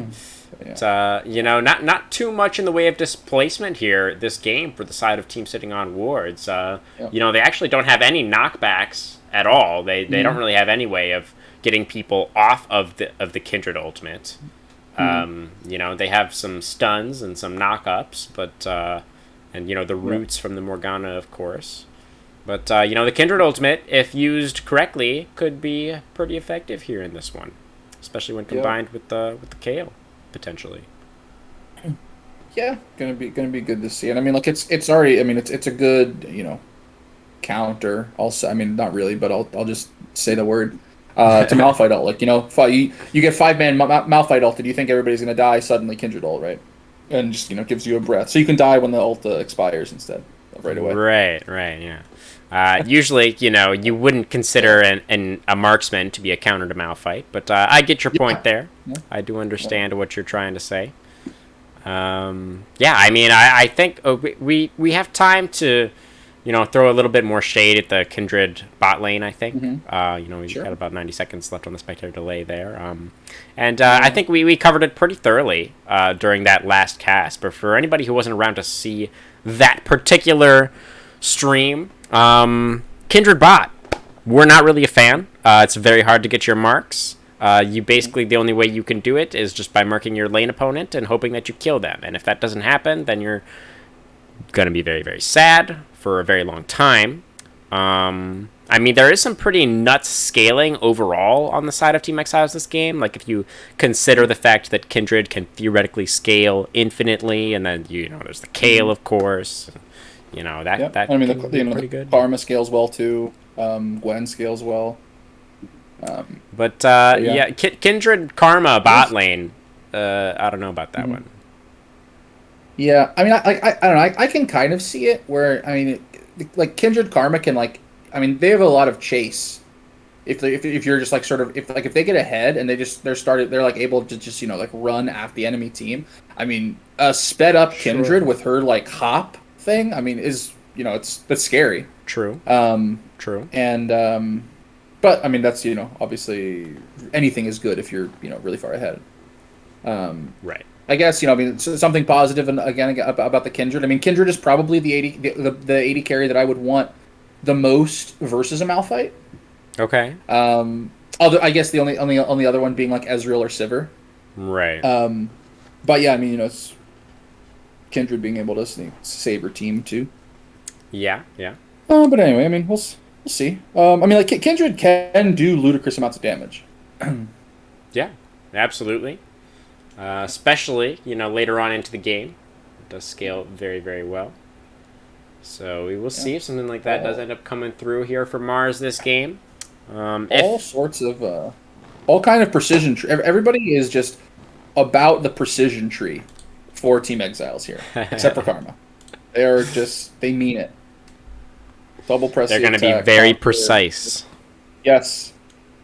Okay, and Aaron means it this game. He's thrown his flash out the window. He doesn't want it. He wants the ignite. He's doesn't kill need the that Malphite. flash. Yeah. Yeah, get that out of here. Gonna kill you. Yeah, the flash is too extra, not necessary. Yeah. I So got definitely a flex giant there. scissors. Yeah, I got these giant scissors. I got this outrageous attack range. I got this dash, and I'm just gonna kill you. Okay, I've got 22, 23 right now. Yep, we're good. And it looks like a little bit of a 5-stack for sitting on wards this game. They're heading straight for that tri-brush, and it's a 5-point for the side of Team Exiles. They're going to play this one a little bit safer, or try to anyways. Yep. But Shax has got to watch out here. He's got to be looking Max at that range. monitor. Max range binding? Potentially. Yep. She's got the Q. She's got the Q learned here. No movement from Team Yellow yet. They're biding their She's got it. Yeah, I mean, they do have to walk out of the brush. We've started moving in now. There's a flash forward from Eggsy. Can't find it. Flash response from Shax. So a trade of flashes for the supports there. That's good. And I mean, for the viewer experience, that's what you want to happen. You don't want, you want the game to be as even as it can be for the longest time. Yeah, there you go. There's a little bit of excitement. Got to raise my voice before 90 seconds. That's always fun. Yeah. Very nice. Thanks, guys. Good stuff. We're both watching here. Yeah, and, I guess, I mean, if we're going to talk about, like, the quality of the flash there, I mean, like, I think Morgana Flash has more value in the lane phase than Karma Flash does. Because, I mean, Flash binding. Yeah. Karma's not really going to, like, I guess you can Flash W. But, I mean, again, support Flash for support Flash is, very even. A little bit of a different pathing from Nighthawk this game. He's going to be starting up there on top side on that red buff. So Volibear looking to maybe perhaps make an impact early on in the bottom lane this game. You'll see there as Aaron trying to take advantage of the Gwen level 1 up there. Yeah, that's a nice binding from, and Mars doesn't care, just kind of dash right back in there, and fortunately doesn't really eat much punishment for it. Oh, Aaron. Aaron wants it. He wants it so bad. So there were some Gwen nerfs actually, right? They nerfed her dash, I believe, like the attack speed. I think it was on her E, on her dash. I think so, yeah. But that's live, right? I think that was 15. It might be. I don't know if that's it. It's either 15 or 16, but I just can't remember. Well, Aaron is he's winning in CS right now, but the wave is pushing towards the Malphite, obviously. So Fridge is going to be able to close that gap somewhat, most likely, as that's a couple of auto attacks. Oh, Nighthawk's been spotted out by Javi here. Javi is matching this bot lane play, but the Kindred is going to be able to get the first blood onto the Morgana there, as I do have a game freeze. The fight is continuing now. Javi flashing forward, trying to get the last auto attack. Nighthawk is going to go down there to the Trundle, but now the Kindred is able to, or the Karma actually is going to get the last hit there. Now Dank Chetta walking forward, trying to get, just needs one more arrow for Kindred, can't find it, and now Young Shax should be able to clean up this kill. Dashing back in. Oh, Mars just giving over one to Chetta there. Both AD carries end up dropping. It's a 3 for 2 overall, and Team Exiles is gonna get the one additional kill at the end of that bot lane skirmish. Just like, just let your support kill him, man. Come on. Even with that little bit of an inch from Mars there, the Team Exiles still went positive on the play. So yeah, I mean, but man, unbelievable. All right. It's for the viewer experience, man. Come on. As Kindred is about to be denied that mark in the bottom lane, and Trundle was indeed able to claim it, but he's going to get rooted up now. Kindred is dashing in, has the E connected onto the Trundle, gets the last auto attack, but it's binding over the wall, locks up Shax, and here comes the teleport. It's going to be a Fridge in the Malphite in here for this play. Kindred still only level 2. Yeah, Kindred trying to dash away here. There's the pillar from the Trundle. The dash is good to get a little bit more distance, but the binding connects, and that's going to be another kill for Javi on the Trundle. Yeah. Man. Dude, Morgana, just best champion 2021 when, binding is just point and click. Yeah, I guess so, yeah. Well, yeah, jeez. All right. And now sitting on warts is ahead in gold. So, magically getting these 2 kills. Yeah, I mean, that is pretty much how that works, I do believe. That is, yeah. Dragon is spawning here. Gonna be a Cloud Dragon first this game. As the bot lane push, okay, that's a binding again. Yeah, these really are. You can see just dialing them in here. No problem at all for the sitting on ward support. As with all that bot lane priority and Kale still being level 5, I'd have to imagine that Javi should be able to get the Drake, but not he's interested. Not going. The Krugs. The powerful mind control of the Krugs strike again. Fair enough there. Just, killing some rocks there is the Trundle. Yep. That's sort of like what's happening. That's like peak Trundle. Like just hitting rocks with your hammer. Yeah, that does seem like Trundle would probably enjoy. As Cheddah's getting flashed on here, there's the tether from Karma is going to lock up that kill, as Agassi was not in the right place to prevent his AD carry from dying. Are we going to overstay? Okay. There's the rate of the Arcane from the Xerath. Able to connect a couple of those onto Mars. Is extremely low now. Trundle will not be able to get in range, though, as the root from Karma is good. Agassi flashing in there, trying to get a little bit more damage on Mars. So low. Just one more auto attack. Mars jumping back in on the Kindred. But Morgana does an auto attack, and that's going to be another kill. Karma. Shax is 5-1 on the support Karma. Okay, he didn't see him. All right. God, I was just so nervous. Mars able to get out with his life. Mars is putting on a show. Sort of in like an unconventional way, putting on a show. Definitely making it entertaining for us, which I think we do appreciate. Yeah. As Malphite the dragon is unkilled. Yeah, it is indeed. Malphite is down a pretty significant amount of experience here after that little teleport down to the bottom lane. But be able to farm safely enough for now, as he is Malphite. Pretty interesting going Bramble against Gwen. Yeah, it doesn't really seem like there's too much healing over there for Exiles either. Or I don't really know what the reason for that is, but or AD, honestly, like true.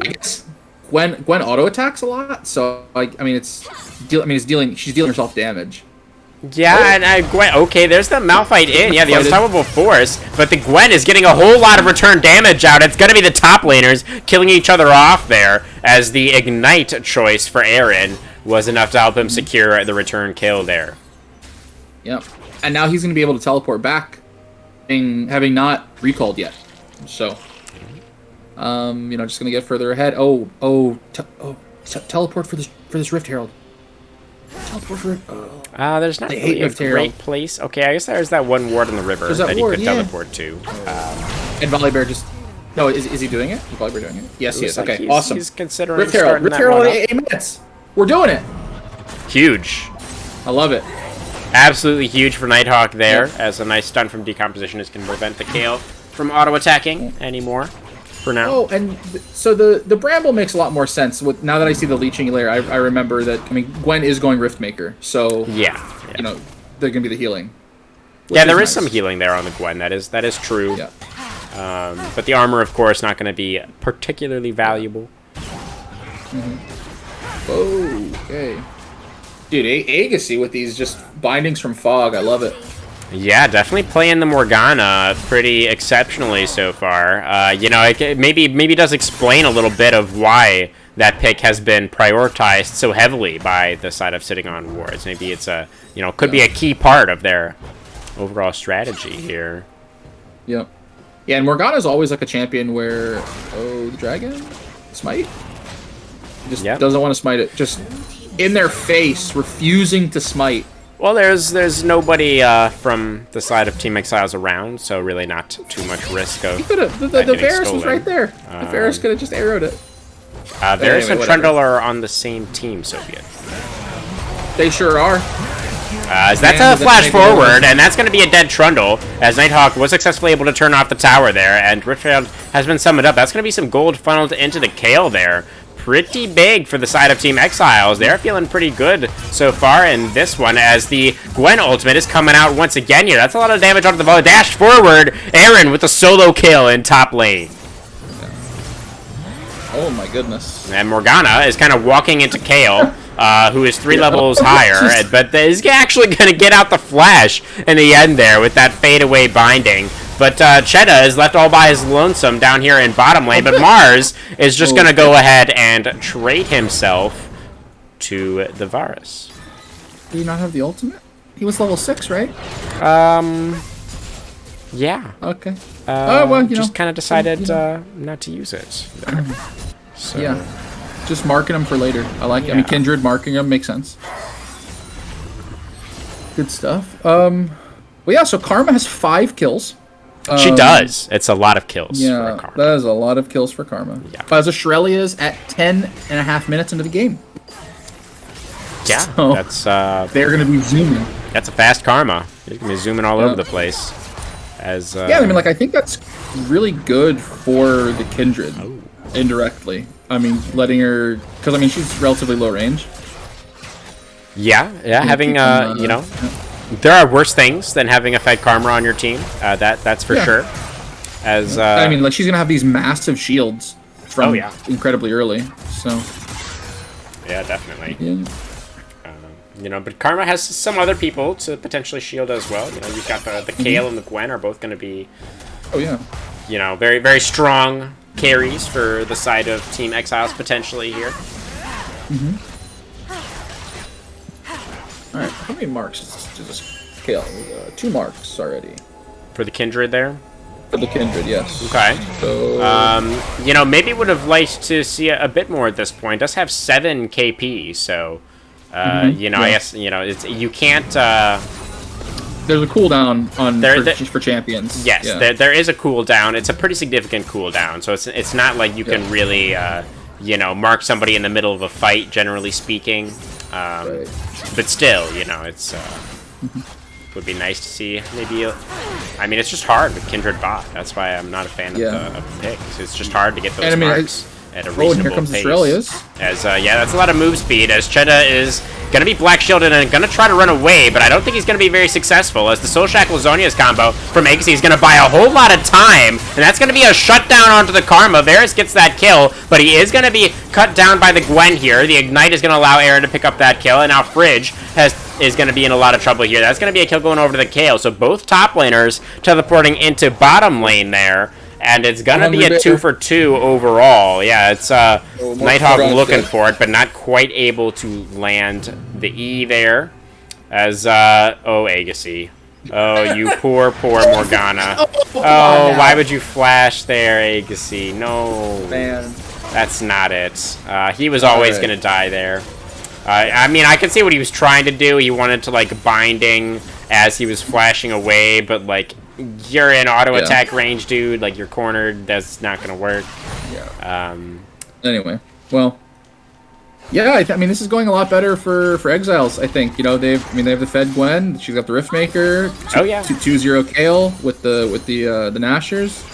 Hyper Fed Karma in the bottom.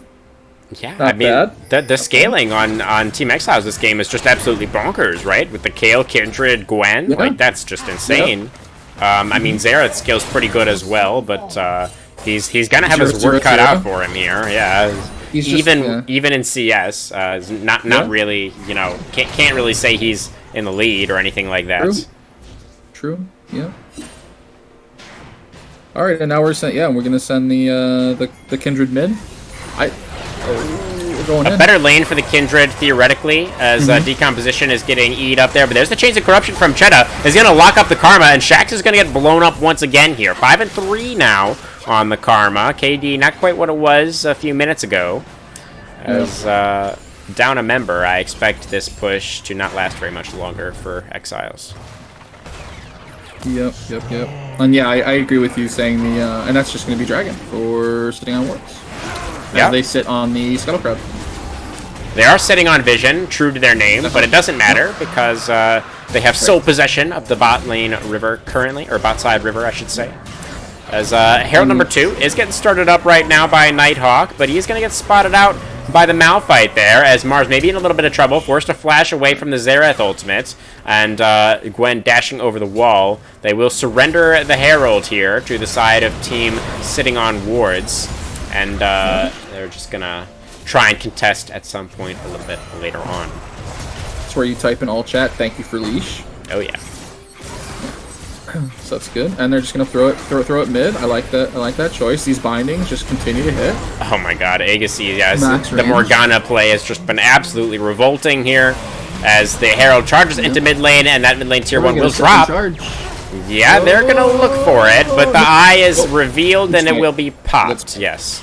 And second charge will not come through. Meanwhile, Kale has been split pushing in bottom lane and has been able to get quite a lot of work done down there, very undisturbed. So that is actually pretty good for the Kale individually, and by extension, Team Exiles is still feeling very, very fine about where we're at right now in this game. Yep, absolutely. Okay, and so we have Poke Varus. We have with lethality. Interesting.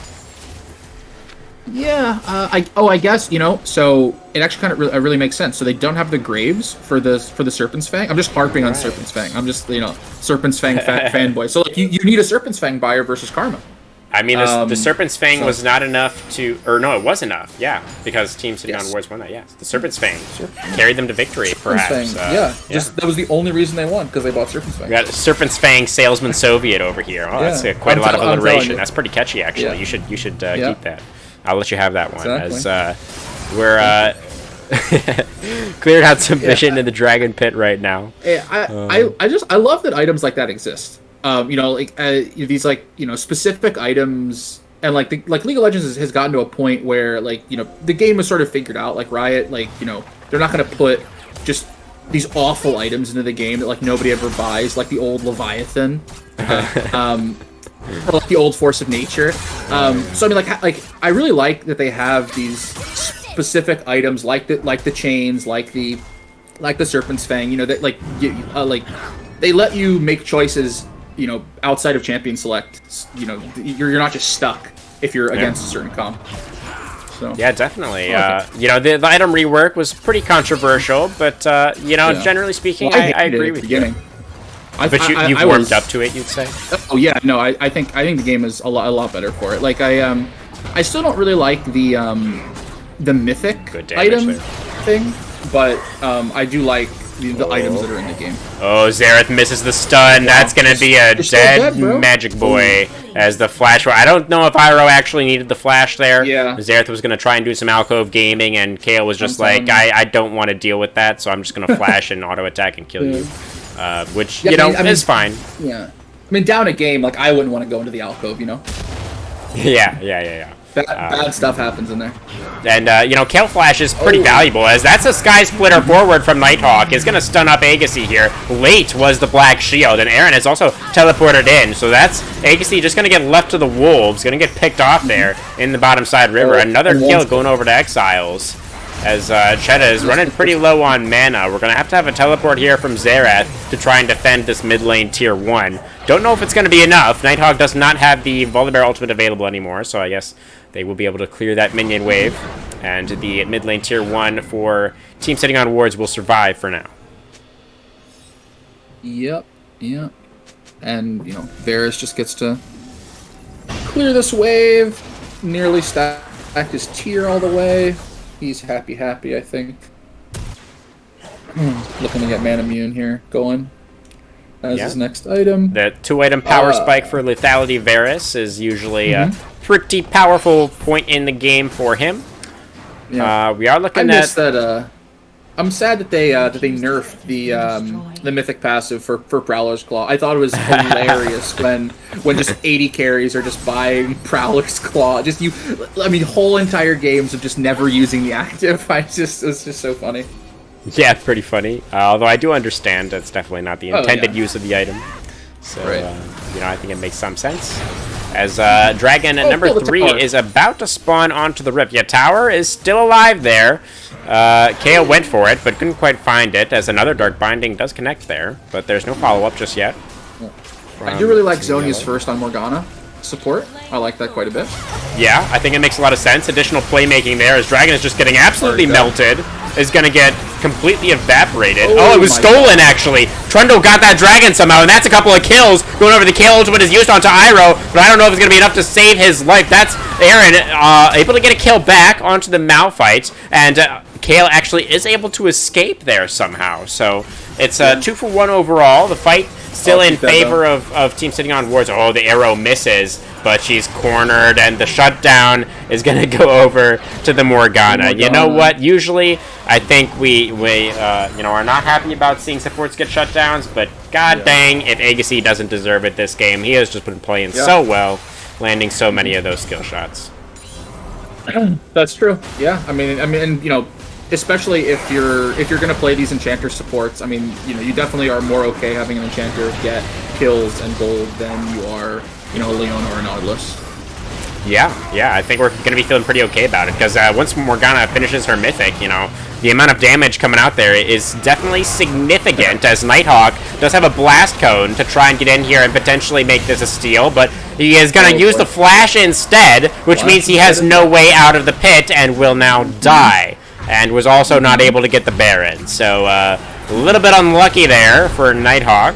And team sitting on wards has almost closed the gold difference, and they are sitting on Mountain Soul Point here once again, Soviet. Yeah, this just a tactical fall behind early, and then sort of come to life for sitting on wards. Well, in both the games. Yeah, all you have to do is steal a dragon, and and then win the fight afterwards. Easy. And easy peasy. It's just textbook League of Legends. Pretty much. Yeah. But no, obviously the smites from Javi have been good. Stealing objectives with smite is one of my favorite things that's in the game. I can't believe that they were trying to remove it with all the smite changes. I think that would have been very, very bad to remove the skill of smite. I was a little bit, questionable on that as well when they changed the way Smite works to only having the 2 damage values. Definitely seemed like they reduced some of the skill expression there, but, I do understand why they did it, as mid lane tier 2 is going to get destroyed here as this 4-man Baron push from the side of team sitting on wards is continuing to move towards the base. Xerath is not here, but it doesn't seem to matter, as the mid lane tier 3 is the next target. Kale is continuing to try to side lane, which is, I understand. Kale is trying to get to level 16. That is pretty much the only win condition remaining. She gets the tier 2. She does get the tier 2 on top. She did get that mid lane tier 2, and the rest of the team... Okay, Mars is dead again. Yeah, that's definitely going to enable this push to come through here. Kale is doing her best to wave clear, and the Chain of Corruption does connect, but the follow-up isn't quite there. Nobody's in range to get additional damage onto the Kale there, so we're just waiting for this Canyon minion to chip away. Yeah, he has been the MVP of this push. He's been alive for so long. Oh yeah, he's been doing a whole lot of work. He has actually finished off that mid lane tier 3. Excellent. I feel like we should name the Canyon minion at this point. He's dead now, but right. What a hero. Honestly, he's a hero unit. Yeah, exactly. Never forget. Like if you've got hero units in StarCraft. It's the cannon, the siege minion. I guess technically not a siege minion because those are the big boys. But right. Yeah. So we're gonna be looking at Mountain Soul here in a minute, Soviet. The setup for Team Exiles for the last dragon was actually pretty good. And to be honest with you, I didn't actually see how Javi stole that one away. I have no idea how he did that, but he did somehow. So what do we need to see here from Team Exiles to make sure that doesn't happen again? Well, I think they're doing it, right? They're getting into the river here early before sitting on wards. They're pushing mid. But I don't know. Last fight didn't matter. Obviously it's a steal, so you can't really say. Getting a vision cleaned out. We're trying to clean out some vision in the pit right now. That's a big old Q from the Xerath. Decomposition is continuing. Kale has TP. Does she have an item here? Oh, she's getting the axe, so for what's in. Okay, yeah. And she's TPing here. Yeah, she's TPing into the bottom lane. Just a little slow for Exiles. Gonna give up position. Yeah, absolutely, man. We have a team sitting on wards moving into the river now. It's a little bit of a flank position for Fridge's Malphite off in the bottom side of the Tribe Rush. And Agassi fishing for a binding. Nighthawk going for the engage. He's jumping in now. Gonna land the stun onto Agassi. Going golden now. Activated the Soul Shack. There's a flashing away on the Morgana. Nighthawk getting extremely low. Gonna get cleaned up there. Fridge's Malphite diving into the back line. And flashing over the wall now is Iroh's Kale. That's 2 kills picked up for the side of team sitting on wards. And they're gonna go ahead and pick up that Mountain Soul.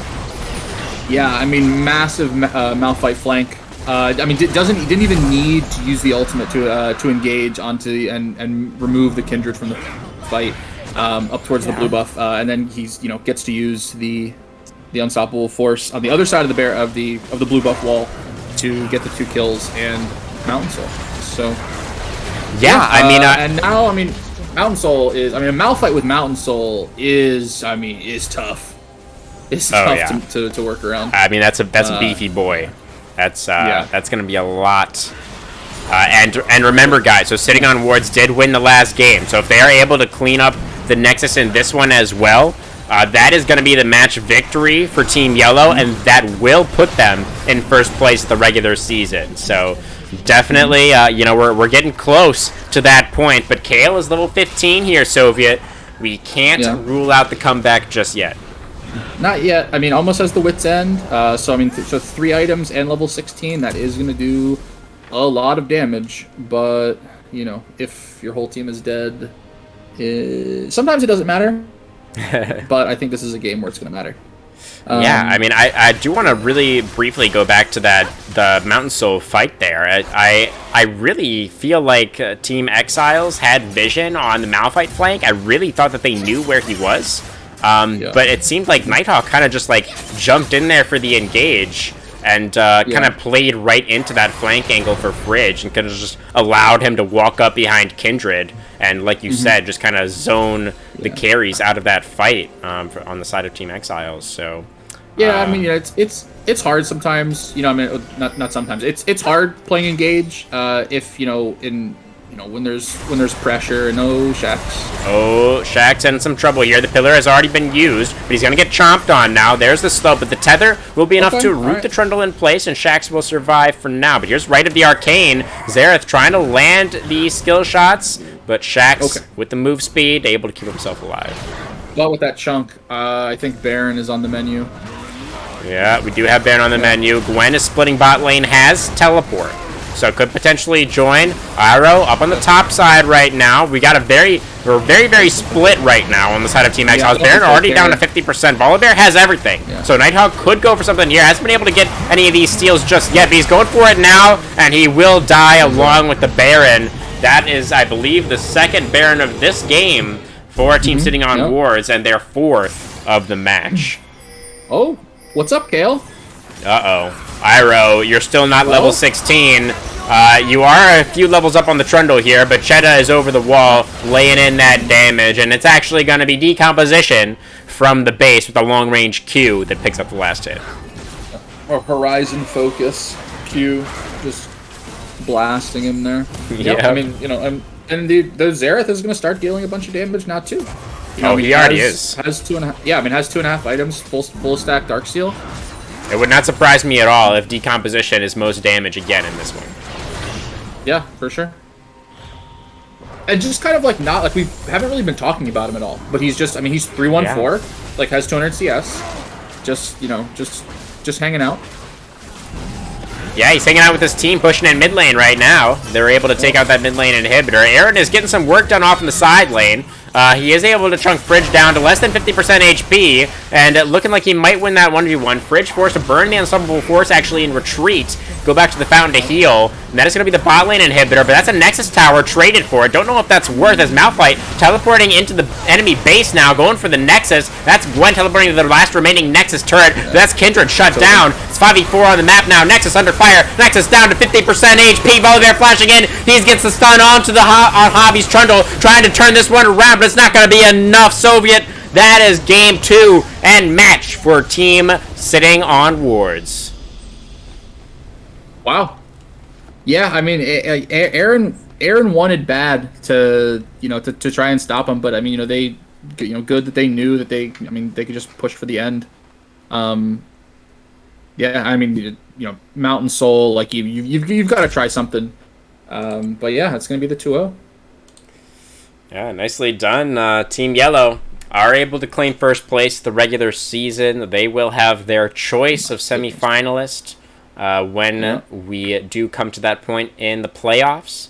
So congratulations to them. Very exciting stuff. And I was wrong. Decomposition did not have the most damage. It was actually the No, Varus who by far was doing the I, most in that one. yeah, wow. I mean, lethality Varus, guys. If you're gonna do it with the comp, and you're not trying to hard engage the whole time, and you let your Varus poke him down, it's a lot of damage. Javi on the Trundle, most damage to objectives and most damage taken. He was doing the most frontlining while Malphite was off on the side there. Hmm. Well played by Javi as well, able to secure a lot of those objectives. Yeah, absolutely. That soul point steal was absolutely massive. Hmm. And yeah, I don't know. What do you think here, Soviet? Who's your player of the series? I think that it is. Uh, I think it's. I think it's Agassi, honestly. Like with, all the bindings and stuff, Oh, and I mean, not yeah. really not dying very often. I mean, Yeah, they that's first picked him Morgana both games, hmm. and both games he used it to win bot lane. So, Yeah. yeah, I definitely don't hate that nomination. I wonder if it would be possible to get him in here for an interview. I don't have him on my Oh, friends he list, he so says he says vote Cheddar. oh, So he says who vote knows? Cheta. I mean, Cheta was the one doing the Yeah. damage there, so Yep. maybe we want to give it to the support this time. Supports deserve Yeah. love too once in I a feel while. like I've interviewed Agassi before. Okay, does that mean we Cheddar did should? nothing. Does I don't that mean we know. should I get don't I you don't know what in? it means. I mean the it's up to the people to decide. Up to the people to decide. Okay. Do you want to be in charge of creating a poll? Do you have the power? I can't. No I'm not power. allowed. Okay. No, I don't think either of us can. Rip. Well, I don't know. Should we just forego the interview? I don't really know how to go about this. I don't have anybody on my friends list or anything. Oh, hold on. Well, no, Oh, I you have just Nighthawk. gotta. We just gotta grab somebody. Like we can grab people. That's not the Oh, issue. Hmm. right. Cool. Yeah, let's do that. Just drag, right? Grab and drag. Yeah. They're still in their on their team chats. Hmm.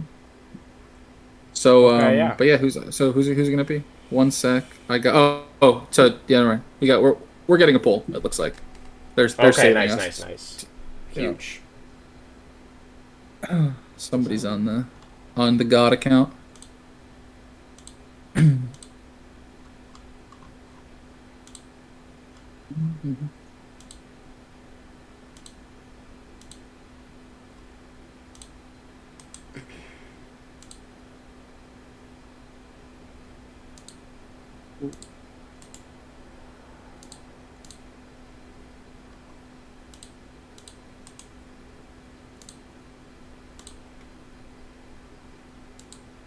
Oh.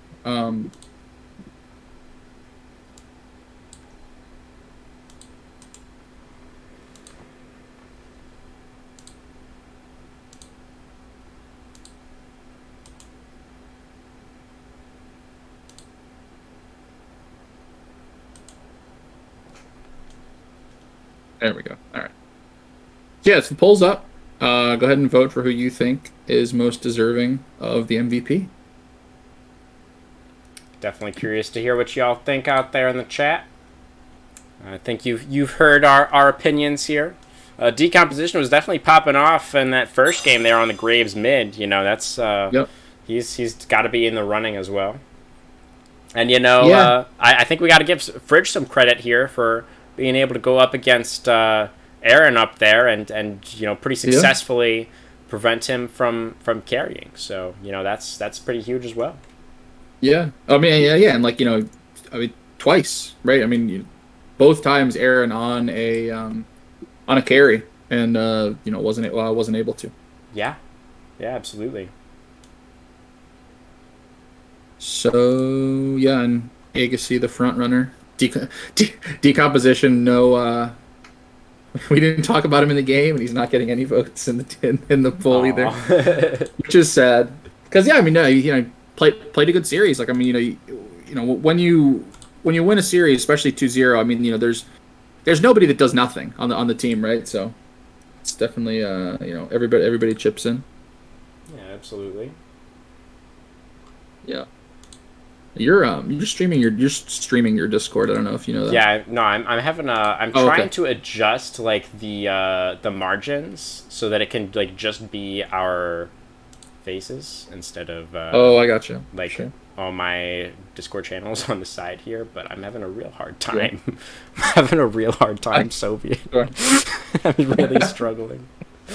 Yeah. But it's fine. Everything's fine. All this stupid technology, man. Yeah, I don't know. It's okay. Uh, yeah. Bum. All right. So Agassi is the MVP, as voted on by the fans and me. Wonderful. Let's see if we can find him down here in the voice channel. Yeah, there he is, and I get him here. You got him. Tracking him Yeah. down. Nice. Boom. There he is, the Agassi, man. congratulations on your victory tonight. With this match win, Team Sitting on Wards has secured themselves first place at the end of the regular season. How are you feeling after that dub tonight, sir? I'm feeling great. We took the number one back. I'm so excited. Absolutely. I do want to really quickly clarify: is Agassi the right way to say your name? Because I'm actually not sure. Oh, perfect. Yep, that's right. Great. Happy to hear that. Soviet, do you want to go first with first question, or should I go ahead? Yeah, sure. So they gave you the Morgana. Is that your favorite champion? Is that your best champion? What talk a little bit about getting Morgana both games. She's definitely one of my best champions. I'm a pretty hardcore enchanter player when it comes to League of Legends. So I don't know why they kept banning the Lux. If I'm fully transparent, I know I play it a lot in solo duo, but it's not something I probably would be playing in competitive. But they're more than welcome to waste a ban on it if they want. Sure. Well, they switched to the Ezreal ban, or was that you guys that banned the Ezreal? We banned Ezreal. Oh, right. They banned Graves, which I understand them not wanting to see that a second time. Yeah. Yeah. Is that that's another question? Does your mid laner does he play Graves mid a lot, or is that new, or was it just for this series, or what? It's new. I know that we had been talking this week about just how strong Graves felt, and so he brought it out, and I think he did amazing with it. Yeah, I mean most damage in the game when the game he played it on. Yeah, easily. Yeah. Definitely good stuff there. After the first game, I'd say that the first game was relatively convincing from you guys. But what was the communication like after you take game one? Obviously, you're going to be feeling pretty good. But like, what was your focus as you transitioned into the second game there as a team? The biggest thing we were saying going into the second game was pay attention to calls, because we had a few occasions in the first game where it was like 2 or 3 times not all of us were paying attention to calls, whether that was bot lane or top lane, or just, some of the times when we were like, hey, everyone back, not everyone backed, things like that. So we were saying, okay, this game, go in, pay attention to calls, because there was just too many times we were making silly mistakes when it came to the calls. Are there any instances in particular that you would like to, reference? I mean, bot lane, we knew Volley was pathing down bot lane in the first game, and he snatched up Cheta. Then we knew he was pathing top lane. He snatched up Fridge. There was another time towards the later half of the game where we pushed top, and we're like, okay, everyone back out. And then they got caught by Echo, and then the rest of the team, snatched up, I think it was Javi and Fridge. So there was just a few times that we weren't all just meshing, and we were either too hyper focused in our lane, or what we were doing to truly give the credit to Blue that they deserve, the respect to the jungle. Better calls around enemy jungler pathing. Definitely important. Yeah. What was the was there any discussion so you had the Varus both times? Was it just Cheta's decision, or was it like a team decision to have him build lethality in the second game, since he went crit in game one? It was definitely a better call to go on hit the first game, but we knew just because of the way that he built Volley, he's going to be squishy bruiser, and the rest of their team was fairly squishy. Also, it made sense to go lethality just because we knew that Varus wasn't going to be able to get in close without getting pounced on and demoed kind of. So he just went poke, and it worked really well with his lethality build. He's really good on Varus in general. Yeah, so I mean, those did Serpent's Fang, was that anywhere in the in the radar? I just say the word Serpent Fang to me, please. Talk about Serpent's Fang. whisper sweet serpent fangs to Soviet. Yeah, because I mean, you're against Karma both times. Is that how do you feel about playing against Karma? I mean, Karma is just a really good poke champion in general, and it's fairly safe when she can throw the shield and it gives you the mobility. I think we were just confident that our bot lane was better than their bot lane, so we weren't concerned about it at all. And I think honestly, the Kindred was a terrible pick into Varus. He outranges her, he outdamages her. I don't understand what the choice was there. And we were kind of hoping to see it, and they took it out, and it just didn't do a whole lot of anything. That's all trap. Yeah, that's true. Yeah. Definitely seemed like you and Chetta down there had some very strong synergy, some good teamwork with the Morgana Varus. You land a binding, and then he takes all their HP. That seemed like it was working pretty well for sure. I want to ask you a little bit about there was a critical moment in that second game where Team Exiles was trying to stop you guys from getting onto Soul Point. It was that third dragon fight. And they had position in the river, and they were just, melting that dragon. And Javi stole it somehow on the Trundle. And I don't think me and Soviet actually caught how that happened. So I was wondering if you could give us a little bit of insight into that play in particular. And, what the kind of setup was like leading up to that. And how were you guys able to pull that off?